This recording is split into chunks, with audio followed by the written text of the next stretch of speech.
नमस्कार, आप देख रहे हैं न्यूज प्लस 21। मैं हूं आपके साथ ललिता चक्रधारी। छत्तीसगढ़ की राजधानी रायपुर में एक पुलिस वाले की शर्मनाक हरकत करने का वीडियो सामने आया है। इस वीडियो में नशे में धुत होकर एक हेड कांस्टेबल मंदिर के बाहर सार्वजनिक स्थल पर पेशाब करते हुए दिखाई दे रहे हैं। पुलिस हेड कांस्टेबल का नाम कुलभूषण सिंह है। बता दें कि इस वीडियो के सामने आने के बाद हेड कांस्टेबल पर FIR दर्ज की गई है।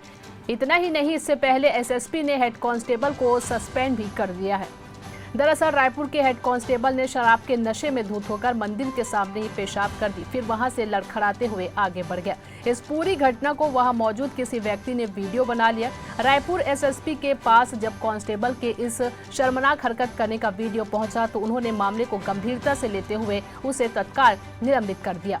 किया जा रहा एक जवान का वीडियो वायरल हुआ था जिसमें अशोभनीकृत एक मंदिर के बाहर करता हुआ दिखाई दे रहा था। तो बिल्कुल ये पुलिस की इमेज के लिए, डिसिप्लिन के लिए बेहद ही खराब है। उसको देखते हुए जो कड़ी से कड़ी कार्रवाई हो सकती थी, ताकि बाकी जवानों को भी संदेश रहे कि पुलिस का काम समाज में अनुशासन बनाना है, और खुद यदि कोई पुलिस वाला अनुशासन तोड़ता है तो उसका बड़ा गलत मैसेज जाता है। तो इसीलिए एग्जाम्पलरी एक्शन किया गया, FIR भी दर्ज की गई, अरेस्टिंग भी की गई और सस्पेंशन की कार्रवाई भी इस जवान के विरुद्ध की गई।